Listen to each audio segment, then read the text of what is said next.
Hey everybody, welcome to my channel. So I am very, very excited to make this video because I would have made it earlier, but I had a really, really busy day today. So I'm making it now. It's better like 10 hours late than never, but literally I would have made it earlier. So I'm just gonna talk about day 5 and the first 2 eliminations of the Swish stage for League of Legends. And to me, besides yesterday, this was probably the most exciting game of the series so far. I've been watching Worlds 2024 since day one, and I just think that elimination rounds where people get eliminated is just so much more exciting than like the regular scrims where they just like battle and then move on to the next round, but then like nobody gets eliminated. You know what I mean? Because like ever since the Swish stage started, nobody got eliminated yet, and it was kind of boring, not gonna lie, until yesterday where T1 battled against the Brazilian team, PNG, I think that's what they're called, and they ended up winning against the Brazilian team. So that was the only reason why I was excited to watch Worlds yesterday, was because of T1's epic battle and they won. And obviously, like, I like G2 as well, so seeing G2 play is really cool. Honestly, I prefer T1 over G2. But yeah, so another team that I actually am excited to watch was Mad Lions. And so today was the games where it was either going to be Mad Lions versus Game from Vietnam, and they were going to battle it out best of 3, and whoever loses would get eliminated. So I'm not going to lie, like, so I'm pretty sure I made this prediction yesterday on my YouTube channel where I predicted who was going to win. So I did say that Game, I didn't know that they were from Vietnam. I thought they were from China, but they're from Vietnam. I thought that Game was going to win over MDK. And before I even say who won, I just want to say I do enjoy watching MDK because you're eye candy. I'm not even gonna lie, like, I'm a gay twink and I have the biggest crush on Supa ever. I think he's so fucking hot. He reminds me of Draco Malfoy from Harry Potter. But anyways, yeah, he's a really, really good Miss Fortune player as well, and he likes ADC. Like, he plays Kalista, he plays Ezreal, so, and Jinx. So, and Kai'Sa. So he played Kai'Sa this game a lot, and so I don't even know where to start because, like, I remember watching the series and then fucking they did like the producers, the broadcasters, was it Shocks or Laura? I'm not sure, but one of them was informing us, the viewers, about this poll that the producers did where anybody from all over the world can vote on this poll, and thinking who was going to win, like MDK, Mad Lions, or Game from Vietnam. And 70% said Mad Lions was going to win. And I was like so shocked to see that because I was like, I'm fucking psychic, hence why my username is Psychic Gateway Black Hole. So subscribe if you want a better life because I can fucking help you out. But literally, seriously, but like I knew that Mad Lions was going to lose. Like, I know that they're really good because I remember watching the LEC because when they were battling against J2, they won like the first match really, really easily, and then G2 ended up winning like the 3 matches after that, and then G2 ended up winning. But I'm shocked at like how good they performed. I didn't think that they were going to be that good because I'm not sure if they're like a rookie team or not, but all the players there are like really, really young. I think they're like in their early 20s, but Aloya is like the team captain. But literally, so yeah, and also, like, one thing I don't like about Mad Lions is that I just think that they're like a really cocky young team. Like, it's like they have like that young, like, cocky white dude attitude where, because all of them are white dudes and they're all like super young and cocky, and they just look at you like they're better than you, especially Fresh Koei, because that dude, like, he has like that fucking cocky attitude where it's like he's bullying you, you know, because I always see him looking at his teammates whenever they're waiting for the game to start, and he's just like laughing at people walking around, and he just acts really, really pompous and rude, you know. So I don't think Supa is like that. I think Supa is like an actually nice guy, but just in general, that team just gives you like cocky, young, white, privileged douchebag attitude, and I don't like that. So literally, finally, after like so long stalling, sorry, I didn't want to get right to the point, but literally they ended up losing against fucking Game, and I was actually shocked, not shocked that they lost, but shocked that I was actually right, because I knew that that Game was going to win.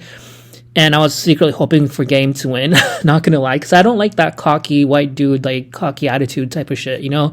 So when it was kind of like a repeat for the LEC, because earlier this year, before Worlds, they competed in LEC to get into Worlds, and the first round, like I said, Supa was playing Misfortune against G2, and they won. Like, Supa carried the fucking game, and then the last two games ended up losing. So this was exactly the same thing, because the first game they won, and they actually won really, really fucking well. Like, they annihilated Game, and then the whole audience was cheering for them. And then game 2 came around, and then they lost pretty bad. The score was like 24-12. It was so bad.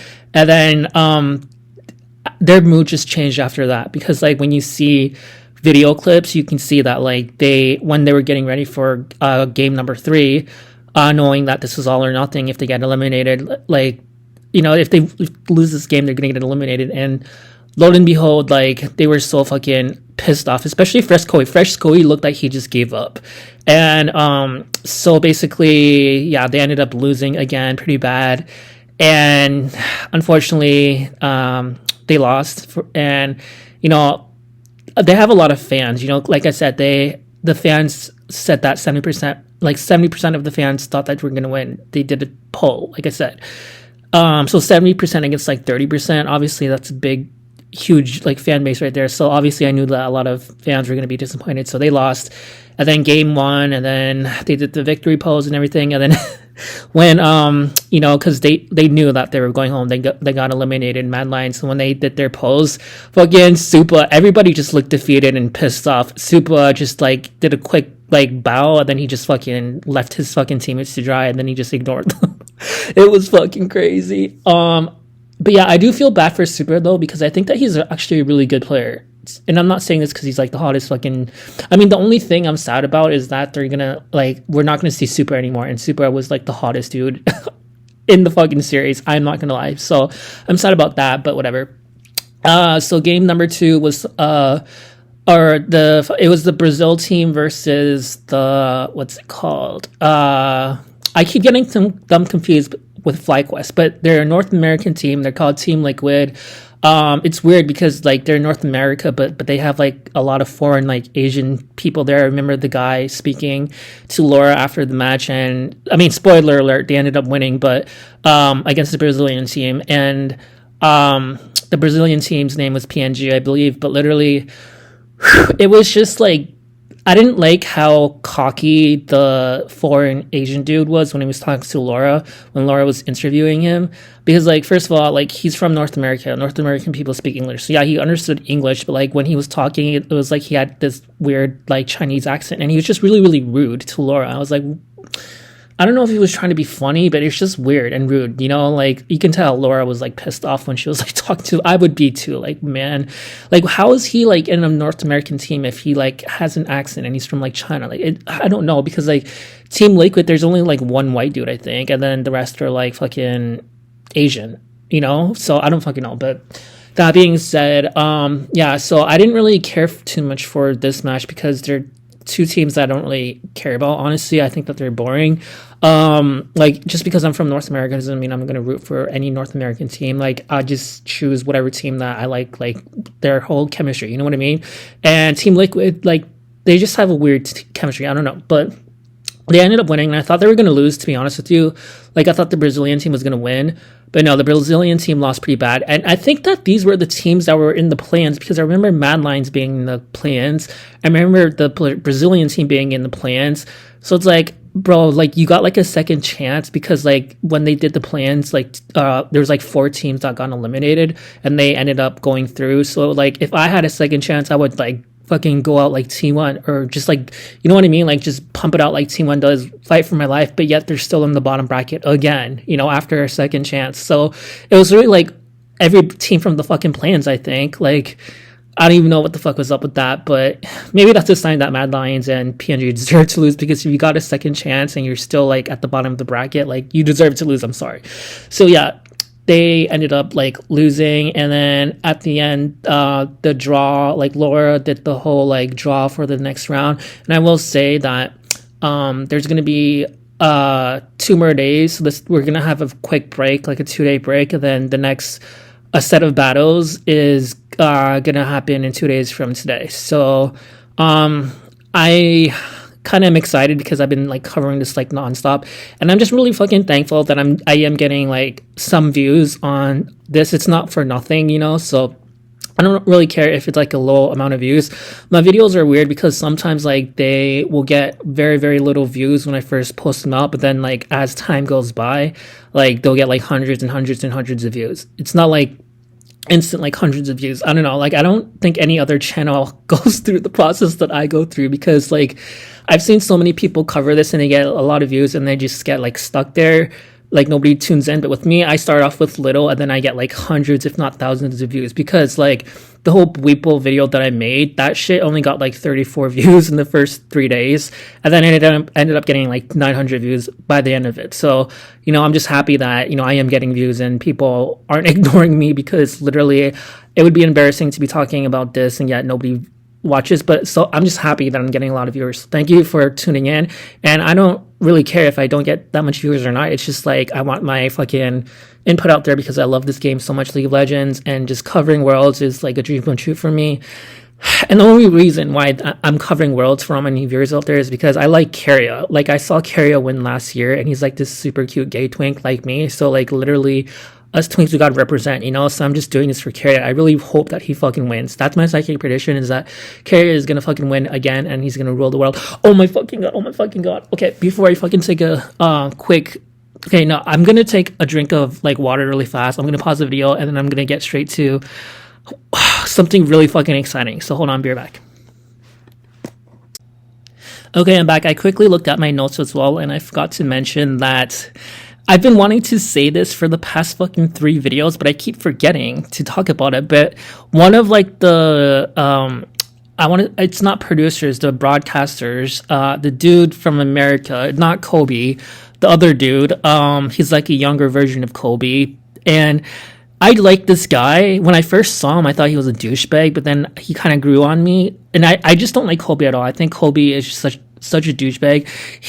Kobe reminds me of like the punk ass, like pompous, like American white douchebag guy, middle-aged guy who thinks he's better than everybody else, and then he'll wear like glasses to make himself look like this kind like teacher when we all know he's like a douchebag. You know what I mean? So Kobe just gives me that pompous energy that I don't like, and he's like fucking 40. I don't fucking know, but he looks like I don't know, he's getting up there in age, but I just don't like him. Okay, he's fake and phony to me. But I do like the other American broadcaster dude. I forgot his name, but I just want to quickly talk about him because I've been wanting to say this for the past 3 days. This dude, like, you can tell that he wears makeup. You can tell that, like, you know, he wears foundation, concealer, whatever. And I'm not judging people, guys, straight dudes who wear makeup, whether you're white or black or Asian, whatever. Like, I don't care. It is what it is. It's just learn how to, like, apply it properly. It's just so funny because when the camera goes close up to his face, you can tell, like, you can see the foundation around his eyes, you know, like, it looks like he likes the makeup. You can tell that he likes putting on. He's been wearing it ever since World started, you know, but it's like, bro, like, you're not applying it properly. And it's just so funny to me. I'm sorry, I'm not trying to be rude. It's just fucking funny, you know. But I do like him. I think he's actually really fucking hot as well. But that being said, I just want to quickly talk about that because, like, I've been wanting to talk about that for the past 3 days, but I keep forgetting. So thank God I had to drink of water and then look at my notes. But then I'm going to close this video up by saying the most exciting fucking thing, and this was at the end of the video and the series where, the live actually, shall I say, where Laura and that one fucking mullet-looking Riot employee chick, like, she was like pulling the balls to pick the next team's like matchup. And so I'm sad that it's not like right now, because by the time I'm making this video, like, it's gonna, like, if it was like the next day like it always is, it would be starting in 5 hours, you know. So I mean, I'm happy that like Worlds is like every single day basically. That's why it's only like a month and a half, because like they broadcast it every single day. It's not like one time a week, you know? So I mean, I guess it is worth it, because when I first found out that Worlds was only a month and a half, like I was like, that's like so little. But then I realized that like as I watch it more, that they broadcast every single fucking day for like 7 to 9 hours to 12 hours sometimes. So literally, I get it, you know, why it's only a month and a half, because it literally, I don't know, but if that makes sense. So at the end, like Laura and that one chick was like pulling the balls from the next match that's going to be happening in 2 days from today, and actually a day, since it's already started. So like I said, that's why I didn't really care. Like it was only going to be a 2 day break, because you know, like it's already been a day since since the broadcast started. So that's like tomorrow is when it's going to start again, basically. So whatever.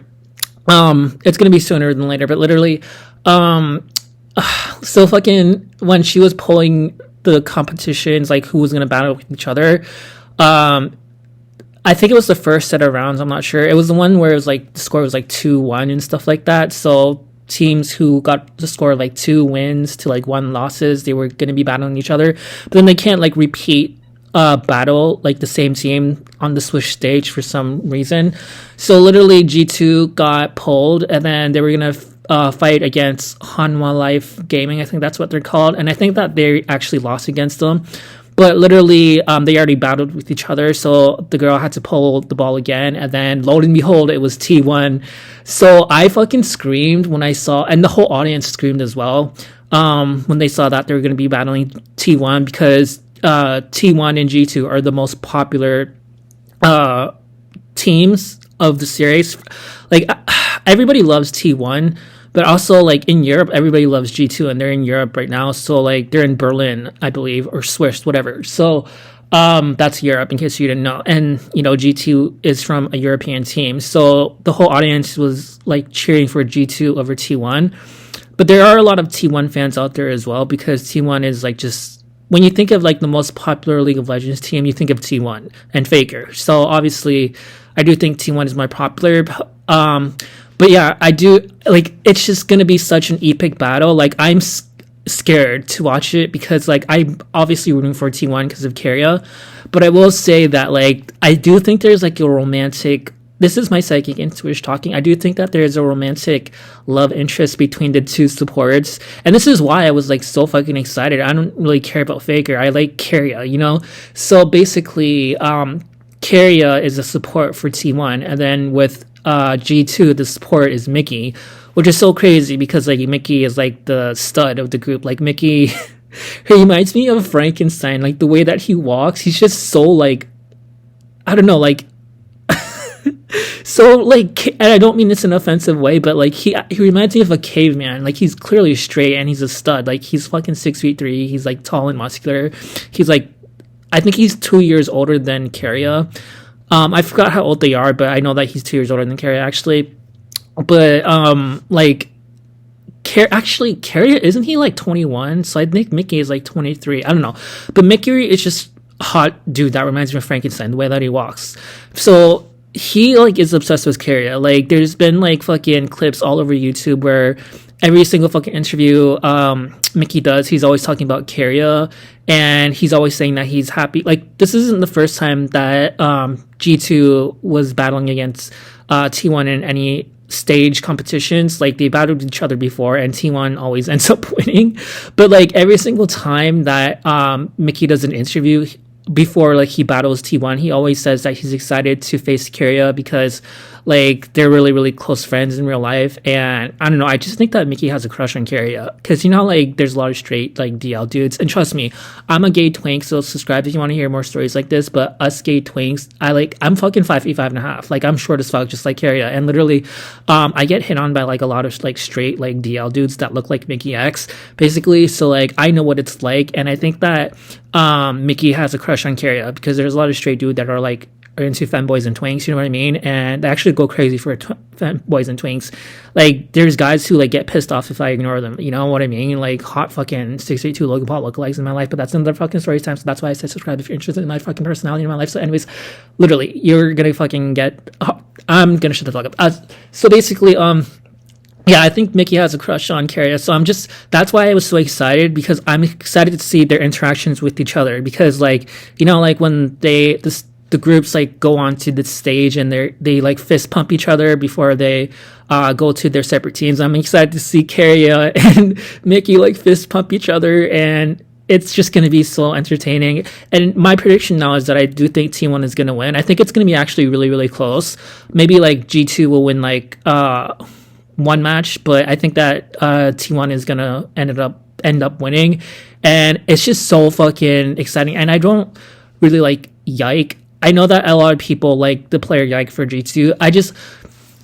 He's a fake gay, if that makes sense. Like when you look at him, he looks like a short twink. The dude is only like 5'5", and he has like these puppy dog eyes, and you think that, are you gay? Like he acts like he's gay, but he's not. Like when you hear him talk, he's like a straight dude. So he just like weirds me out. Yike, I'm sorry. When I was watching him play Nocturne last game, I don't understand why he was like the most valuable player, because I didn't think he was a good Nocturne, because he was like yesterday on day 4, he was like being interviewed by Laura, and Laura always interviews like, or Shocks, whoever is working the stage, Laura always literally, or Shocks always ask the most like valuable players of the team, like at the end of the game, what their thoughts were. And Yike was apparently the most valuable player, but I didn't think he was that good of a Nocturne, because when I was watching the first MDK versus Game battle today, like the guy named Levi for Game, he played Nocturne and he was a much better Nocturne. Like that dude fucking carried the shit out of that game. Like he was the most valuable player, I think. And he was so much better than Yike, So I don't know. Like I just don't think Yike is that good. But anyways, so yeah, that's my whole 2 cents on this whole day 5 situation. I'm actually sad that Mad Lions got. Like I knew it was gonna happen. The only reason I'm sad is because we're not gonna see like Super anymore, and Super is so fucking fine. But anyways, yeah. There's other hot guys there, whatever. So, that being said, subscribe if you're interested in my personality, and then I'm gonna be taking obviously like a 1-day break, because it's supposed to be starting in like 4 hours, but then they're gonna be taking like 4 hours from when I'm making this video, because it's late as fuck right now. But obviously they're going to take a 2-day break, so there's not going to be any videos today because it's early morning now. But literally it's only like 24 hours. So like I said, a day goes by so like fast, and 2 days is literally nothing. So it's fine, but like I'm excited to see T1 and G2 play. Like I'm so fucking excited. Like, and I'm definitely going to be making a video about it like as soon as possible. I'm not going to wait like 12 hours or so. So anyways, subscribe if you want more information about, or not more information, but my opinion on this whole situation, because I really do love watching it. And even if like T1 gets eliminated, I'm still going to watch it. I'm still going to do videos till the very end, because I love League of Legends. And like I said, this is my first time covering Worlds, so please. And this is just the beginning. Like literally it ends at November 4th, and there's literally like a video every single day. So there's a lot to talk about. So I'm just really happy that I'm like fixed my mental health. I'm not fucking scared anymore to make videos. So subscribe if you believe in me. If you are League of Legends fans, I love you guys so much. Peace out.